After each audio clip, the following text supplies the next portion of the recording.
আসসালামু আলাইকুম প্রিয় শিক্ষার্থীরা, আজকে ইংলিশ গ্রামারের আমরা খুবই গুরুত্বপূর্ণ একটা অংশ জেন্ডার নিয়ে এসেছি। এই জেন্ডারটা কিন্তু তোমাদের আর যে ইংলিশ গ্রামারের বিভিন্ন অংশে রাইট ফর্ম অফ ভার্ব কিংবা হচ্ছে গিয়ে আমরা একটা সেন্টেন্স মেকিংয়ে খুবই গুরুত্বপূর্ণ ভূমিকা রাখে। আসেন, জেন্ডারের ক্ষেত্রে আমরা ইংলিশ গ্রামারে মূলত যেই সেন্স দ্বারা সেটা নারী নাকি পুরুষ নাকি হচ্ছে গিয়ে সেটি উভয় লিঙ্গ বোঝাচ্ছে এই শব্দ দ্বারা নাকি কোনোটাই বোঝাচ্ছে না, সেটা সেই কনসেপ্টটাকেই মূলত জেন্ডার বলা হয়। আসেন, এখন জেন্ডারে হচ্ছে গিয়ে আমাদের প্রথম হচ্ছে মেসকুলিন জেন্ডার, বাংলা যেটাকে বলা হয় পুংলিঙ্গ। মেসকুলিন জেন্ডার হচ্ছে মূলত যেগুলো দ্বারা পুরুষ জাতিকে বোঝায়। কি বোঝায়? পুরুষ জাতিকে। যেমন ধরো করিম দ্বারা একজন ছেলের নাম বোঝাচ্ছে, ব্রাদার দ্বারা একজন পুরুষবাচক শব্দ, বয়, গ্র্যান্ডফাদার, লার্ড, যেটা হচ্ছে মূলত হচ্ছে কি একটা ছেলে ফ্রেন্ডকে বোঝায় লার্ড। তো লার্ড অর্থ একটা ছেলে ফ্রেন্ডকে বোঝায়। আচ্ছা, এখন ফেমিনিন জেন্ডার কি? ফেমিনিন জেন্ডার হচ্ছে কি যেগুলো দ্বারা স্ত্রীবাচক শব্দ বোঝায়। যেমন হচ্ছে কি যেই নাউন প্রোনাউন দ্বারা, সেটা হতে পারে হচ্ছে গিয়ে মাদার, সিস্টার, আন্ট। আচ্ছা, জেন্ডার কিন্তু নাউনের হয়, প্রোনাউনের হয়। নাউনের জেন্ডার যখন প্রোনাউনের হচ্ছে গিয়ে ক্ষেত্রে আমরা যদি মেসকুলিন হয় তাহলে হি ব্যবহার করি, আর প্রোনাউনের ক্ষেত্রে আমরা যদি হচ্ছে গিয়ে সেটা স্ত্রীবাচক হয় সেক্ষেত্রে আমরা শি ব্যবহার করি। উইডো, উইডো হচ্ছে গিয়ে বিধবা, উইডো মানে বিধবা। এখন আসেন কমন জেন্ডার, যেটা দ্বারা নারী এবং পুরুষ দুইটাকেই বোঝায়। যেমন ধরেন স্টুডেন্ট, এটা দ্বারা নারীকেও বোঝায়, পুরুষদেরও বোঝায়। Teacher, friend, child, cousin, cousin মানে হচ্ছে গিয়ে চাচাতো ভাই বা মামাতো ভাই, এদের কাজিন বলে। অরফান মানে হচ্ছে গিয়ে যারা এতিম, এতিমদের অরফান বলা হয়। এবং এটা হচ্ছে গিয়ে রিগার্ডলেস এনি জেন্ডার, সেটা ছেলেদেরও বোঝায়, মেয়েদেরও বোঝায়। প্যারেন্টস, পিতামাতা দুজনকেই বোঝায়। স্পাউস, স্বামী স্ত্রী দুজনকেই একসাথে স্পাউস বলা হয়, সেজন্য এটা উভয় লিঙ্গ। বেবি, ছেলে বেবি বয় বা হচ্ছে গিয়ে বেবি গার্ল আলাদা করা যায়, কিন্তু মূলত শুধু বয় বেবি বললে আমরা কি বলছি, সেটা হচ্ছে গিয়ে কমন জেন্ডার। সভারেন মানে একজন হচ্ছে গিয়ে স্বাধীন সত্তা, যেটাকে সভারেন বলা হয়। সেটা হচ্ছে পারে এটা সভারেন কান্ট্রি হইতে পারে, কিংবা একজন সভারেন গভর্নর হইতে পারেন। এই যে সভারেন দ্বারা মূলত হচ্ছে গিয়ে এটা স্বাধীন সত্তাকে বোঝায়।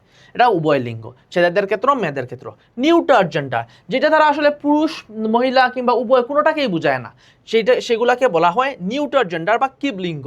ক্লিবলিঙ্গ হচ্ছে গিয়ে কি কি আছে, যেমন ধরো চেয়ার, এটা কোনো নারী পুরুষ কিছুই নাই বা উভয় লিঙ্গ নাই। টেবিল, ইট, এগুলার হচ্ছে গিয়ে প্রোনাউন ইট আর দ্যাট ব্যবহার করা হয়, ইট আর দ্যাট ব্যবহার করা হয়।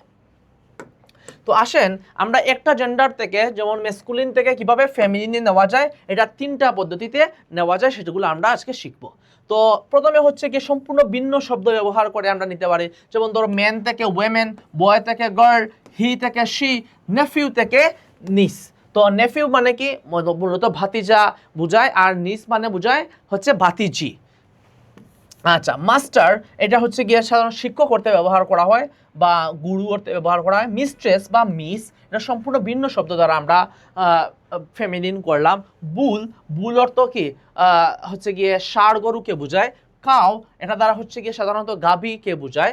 জেন্ডার, গ্যান্ডার, গ্যান্ডার অর্থ হচ্ছে গিয়ে কি বলে, এটাতে কিন্তু জেন্ডারের জি ই আর গ্যান্ডারের জি এ, জি এ দ্বারা হচ্ছে গিয়ে পুরুষ রাজহংসকে বোঝায়। পুরুষ রাজহংস অর্থাৎ হচ্ছে গিয়ে আমাদের যে হাঁসগুলা, রাজহাঁসগুলো দেখি, সেগুলার পুরুষগুলাকে গ্যান্ডার বলা হয়, আর গোজ বলা হয় ফিমেলগুলাকে, অর্থাৎ নারী যেই হচ্ছে গিয়ে রাজহাঁস আছে সেগুলোকে গৌজ বলা হয়। এগুলো সম্পূর্ণ ভিন্ন ওয়ার্ড দ্বারা আমরা কি করলাম, মেসকুলিন জেন্ডার থেকে ফেমিনিন জেন্ডার করলাম। এখন আসেন, মেসকুলিন জেন্ডারের সাথে ইএস যুক্ত করে, ইএস যুক্ত করে কিছুকে ফেমিনিন করা যায়। যেমন অতর, অতরের সাথে ই ডাবল এস যুক্ত করে, ই ডাবল এস এটা যুক্ত করে অতরেস, অতরেস। অতর বলতে বোঝায় একজন, যেমন একটা লেখক সাধারণত অধিকাংশ অর্থে রাইটার, রাইটারকে আমরা অথর বলে থাকি। কোনো একটা বইয়ের যিনি হচ্ছে গিয়ে কর্তৃপক্ষ, যিনি মূলত অথর দ্বারা হচ্ছে গিয়ে কর্তৃপক্ষ বোঝায়, বা আমরা বইয়ের লেখকদের ওই বইয়ের অথর বলতে পারি। সেজন্য অথরের যদি আমরা কি বলি ফিমেনিন করতে চাই, একজন নারী লেখিকা বা নারী হচ্ছে গিয়ে একটা কোনো জিনিসের কর্তৃপক্ষ, সেক্ষেত্রে অথরেস, অথরেস শুধু শেষে ই ডাবল এস যুক্ত করলাম। টাইগার, আমরা হচ্ছে কি আমাদের ক্রিকেট দলের হচ্ছে গিয়ে ক্রিকেট দলকে টাইগার বলি, আর নারী দলকে কি বলি, টাইগ্রেস বলি, টাইগ্রেস। আর এর পরে ই ডাবল এস যুক্ত হয়েছে। পোয়েট, পোয়েট অর্থ হচ্ছে গিয়ে কবি, আর পোয়েটেস অর্থাৎ নারী কবিকে বোঝায়। হিয়ার, এটা মূলত ইয়ার উচ্চারণ হয়, ই আই আর এরকম উচ্চারণ হয়, বানানটা এইচ ই আই আর।